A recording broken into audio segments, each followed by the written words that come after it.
não parar, não precipitar e não retroceder.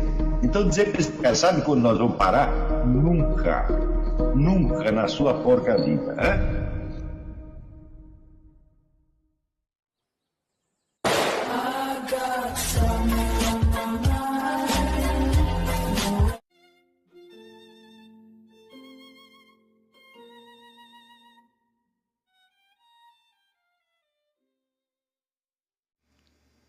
E aí pessoal, tranquilo? Então vem aqui antes do vídeo começar, pedir para vocês se inscreverem, quem não for inscrito, compartilhar, curtir, comentar. Quem puder seja membro do canal, que isso ajuda bastante. Tem também o link do Apoia-se. Quem puder ajudar nosso canal e apoiar financeiramente vai ser muito bem-vindo. Mas o mais importante é transmitir o conteúdo e os conhecimentos do professor Olavo de Carvalho para mais e mais brasileiros. Então compartilhe e ajude aí nossa causa. Muito obrigado a todos os membros, apoiadores do canal. Fico muito feliz. Tenho certeza que a gente está no caminho certo. Então fiquem com o vídeo e até mais. Valeu! Se não existissem as formas inteligíveis, a nossa inteligência iria operar sobre quê? A partir do momento em que as formas inteligíveis desaparecem e sobram somente as propriedades matematizáveis dos entes, então acontece que a ação divina só pode operar sobre a inteligência humana em si. Então existe, fora de nós, um conjunto de meros objetos matemáticos, formas matemáticas, que em si mesmo não nos dizem o que os objetos são, e existe dentro de nós uma força miraculosa,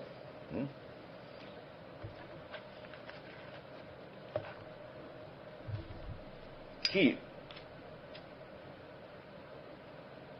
produz em nós a certeza absoluta da nossa existência, a certeza da existência de Deus através do infinito e, através da noção de infinito, a certeza de que os objetos do mundo exterior existem realmente. Mas é uma certeza intelectual deduzida das propriedades do eu e das propriedades de Deus. Ou seja, você só consegue admitir que uma pedra existe e uma pedra é uma pedra, porque você sabe que você pensa, logo existe, sabe que Deus fundamenta a sua inteligência e sabe que Deus é bom em não enganar você com uma série de objetos fictícios em torno, então, portanto, os objetos do mundo exterior devem de fato existir e ser alguma coisa. Ou seja, para você chegar a entender aquilo que qualquer analfabeto entende na primeira, isso é que as coisas existem e são algo, você tem que fazer todo este trajeto e fundamentar tudo na inteligência humana. A inteligência humana, então, se torna o elemento fundante, né? E Deus é a garantia desse elemento fundante, e a conexão que existe entre nós e os objetos se torna uma conexão puramente intelectual e deduzida, em vez de ser percebida nas próprias formas das coisas. Ou seja, para você saber que um coelho é um coelho, você precisa saber que você pensa, logo existe, que Deus garante o seu pensamento, que Deus botou o coelho lá, não pode ter botado para te enganar, então podemos acreditar que um coelho é um coelho. Isso tudo é tão artificial que daí nós perguntamos de que experiência originária isso pode ter surgido. E daí vemos que Descartes nos ajudou a responder essa pergunta, dizendo que a experiência originária foram aqueles 3 sonhos que ele teve, tá certo? Mas o que ele fez com essa experiência originária? Ele as examinou, ele aprofundou o conteúdo e o significado delas? Não, ele as tomou como ponto de partida, ele as tomou como uma revelação dogmática, que na verdade não são de maneira alguma, porque as revelações dogmáticas podem ter uma riqueza e multiplicidade de sentido, mas não pode ter um sentido incoerente. Então, Deus não pode proibir e mandar você fazer a mesma coisa ao mesmo tempo. Então, você vê que estes sonhos, quando examinados, você vê que eles contêm já neles um fermento de ambiguidade. Porém, Descartes em nenhum momento percebe essa ambiguidade. Isso quer dizer que, em vez de examinar e aprofundar a sua própria experiência, ele se colocou dentro dela como se ele fosse um personagem do sonho. Quer dizer, o René Descartes, que passa a existir a partir desse momento, não é o Descartes que sonhou, mas aquele que foi sonhado. Daí, vamos dizer, o caráter fictício de toda a filosofia de Descartes. Caráter fictício do qual ele está, de certo modo, consciente o tempo todo. Também nós não podemos esquecer que Descartes leu muito pouco. Descartes praticamente não lia livros. Ou seja, ele só se preocupou com o que os outros pensavam durante um certo momento, quando eles, como Thomas Hobbes, Mersenne e outros, apresentaram objeções às suas meditações de filosofia primeira, e ele respondeu às objeções. Mas, veja, a multilateralidade de perspectivas que existe no meio cultural e que servem para nós como suporte, como apoio para que nós consigamos enxergar os objetos dentro de uma rede de perspectivas que fazem com que esses objetos tenham na nossa representação intelectual a mesma multilateralidade, a riqueza que elas têm na sua presença objetiva, isso tudo está ausente em Descartes. Então, podemos dizer, tudo o que René Descartes fez foi tomar um sonho como se fosse uma revelação e raciocinar e criar uma estrutura de justificação daquilo que ele viu em sonho. Ora, é evidente que a ideia de substituir os entes reais pelos seus modelos matemáticos apresenta uma vantagem técnica, porque permite que você manipule industrialmente ou tecnicamente esses objetos, transformando-os em outras coisas. Mas, como eu disse no livro Jardim das Aflições, quando você pega uma árvore, serra e a transforma numa cadeira, tá certo? Ela não pode mais voltar a ser árvore. Quer dizer, ela não vai ter mais as propriedades da árvore. Vai ter somente as propriedades da matéria, a madeira, tá certo? Que agora adquiriram a forma de cadeira. Então, isso quer dizer, transformar um objeto numa outra coisa não é conhecê-lo. Né? Se você transformou numa cadeira, bom, agora você pode conhecer a cadeira, mas não a árvore. Tá certo? E se a cadeira ficar velha e você a queimar na sua lareira, tá certo? Você vai conhecer o que? O calor, mas não a cadeira. E assim por diante. Quer dizer, a transformação dos objetos, embora, claro, ela tenha uma utilidade prática e imediata, ela não é um modo de conhecer. Ela é um modo de manipular a realidade. E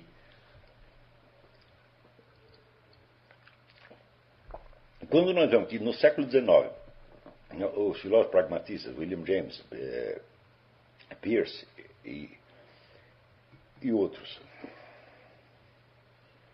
dizem que a verdade de uma proposição está naquilo que nós pretendemos fazer com ela, e você vê que a transformação do conhecer em modificar se impregnou profundamente na cultura, ao ponto de que a ideia mesmo de conhecimento desapareceu. E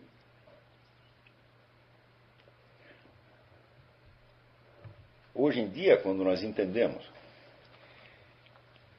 alguma coisa a mais a respeito do domínio sobre a natureza, nós podemos entender o que existe de ambíguo e de perigoso em tudo isso. Em primeiro lugar,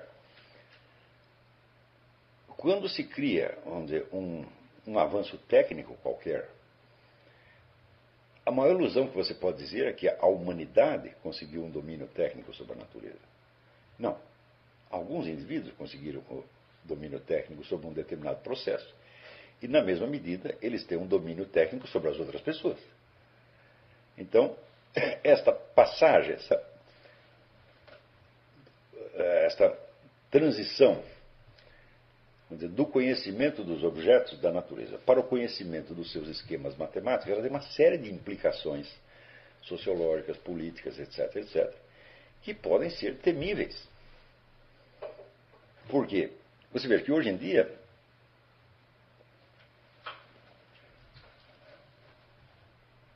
essas elites econômicas que têm a investigação científica sob seu comando, que financiam e, portanto, orientam o sentido da investigação científica, eles pensam, por exemplo, em produzir condutas coletivas por meio da manipulação genética. Então, quer dizer, não estão interessados em conhecer o ser humano, mas em transformá-lo em outra coisa. Alguns chamam isso de superhumanismo. Tem aquele filósofo Sloterdijk, né? Esqueci o primeiro nome dele, que é um adepto do superhumanismo. Quer dizer, nós vamos criar pessoas que tenham, digamos, QI 320, que possam viver 340 anos, tá certo? Que sejam todos campeões de esporte, etc, etc. E é evidente que nunca mais saberemos como eram os homens de antigamente. Ou seja, isso aí é realmente uma substituição, quer dizer, do conhecimento pela manipulação. E passado um certo ponto, você não tem mais como voltar. Quer dizer, você vai fazer uma mágica, mas essa mágica vai te envolver de tal maneira que você não vai poder mais saber como você entrou nela. Quer dizer, o conhecimento do processo se torna proibitivo. Você tem que viver do esquecimento da situação anterior, porque você a substituiu de tal maneira por uma situação nova que a antiga se tornou inimaginável ou impensável. Naturalmente, então, o conhecimento do passado também sofre esta mutação. Você não vai mais investigar o passado para saber o que aconteceu, mas saber o que você quer fazer com ele. Então, toda a história passada se transforma num instrumento de manipulação para o uso dos políticos presentes. E o que é isso? É um vasto processo de esquecimento. Não é isso? Quer dizer, o esquecimento contribui para o acréscimo do poder daqueles que têm, quer dizer, a pesquisa científica, entre aspas, sob seu comando. Então,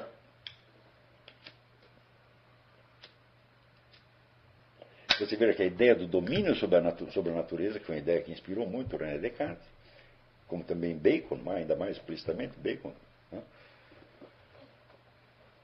Em nenhum momento esse indivíduo parece se dar conta, pelo menos declaradamente, de que não é o poder da humanidade sobre a natureza que aumenta, mas o poder de certos grupos de indivíduos sobre a matéria e sobre os demais seres humanos. Não é isso?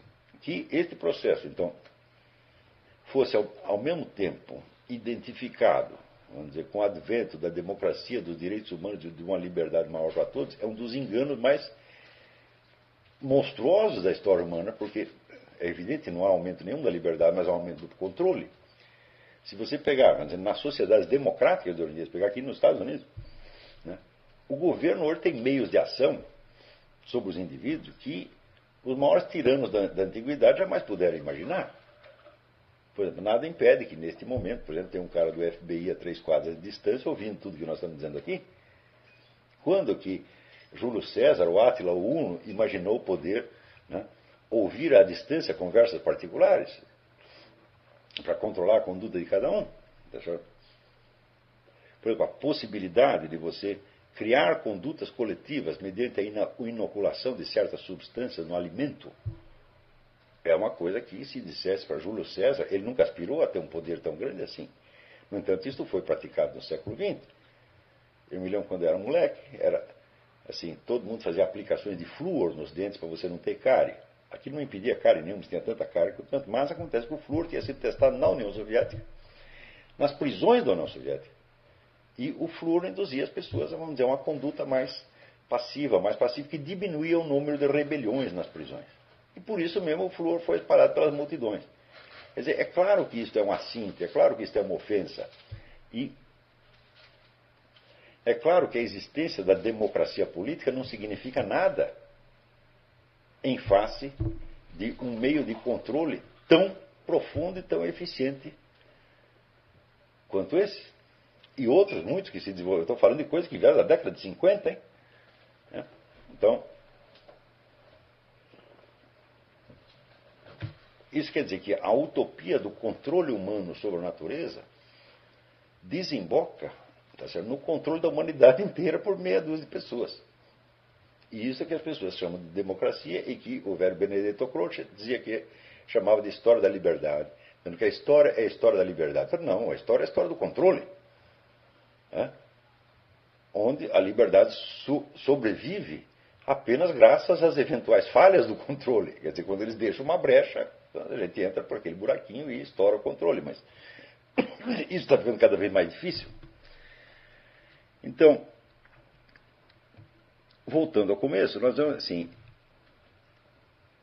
você tentar, vamos dizer, por um esforço de imaginação, apreender o imaginário e a experiência real que está por trás das teses filosóficas é a única maneira de compreendê-las. Se você discute as ideias apenas como ideias, você não está compreendendo nada. Você está apenas pegando, vamos dizer, combinações de palavras. Você está compreendendo no sentido em que um computador compreenderia um texto. Não é isso? Então, quer dizer, você é capaz de apreender a estrutura interna do argumento, o seu desenvolvimento, mas você não é capaz de apreender o seu significado humano e histórico. E, portanto, vamos dizer, o verdadeiro efeito que aquilo vai ter sobre a sociedade, a cultura, etc, etc. Então, você não está fazendo realmente uma interpretação. Você não está aprofundando a compreensão do texto. Você está apenas jogando um jogo. Entrando dentro da regra do jogo e desempenhando um papel social. E isso é tudo o que se requer de você nas universidades. Mas isso é o oposto da compreensão dos textos filosóficos. Né? Então, vamos fazer uma pausa.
Chegamos a mais um final de uma aula, de um vídeo. Espero que tenham gostado. Quem não se inscreveu ainda, se inscreva, compartilhe, comente. Ajude o nosso canal, apoie, seja membro. E ajude o nosso canal a chegar a cada dia a mais brasileiros que precisam muito do conhecimento do professor Olavo de Carvalho. Então é isso aí, fique com Deus, até o próximo. Valeu. Então é isso aí, pessoal. Que é o nosso canal. Que são alguns livros que eu já li. A maioria foi doação, mas alguns eu adquiri, professor Olavo de Carvalho. Alguns livros se perderam aí que eu emprestei. Professor Alexandre Costa. A Bíblia Sagrada. 10 lições sobre Karl Marx. Indico a não ler esse livro, que é muito ruim mesmo. Alguns pensadores aqui que realmente, como o professor Olavo de Carvalho disse, não são pensadores. Valeu, tamo junto aí. Apoie nosso canal, seja membro.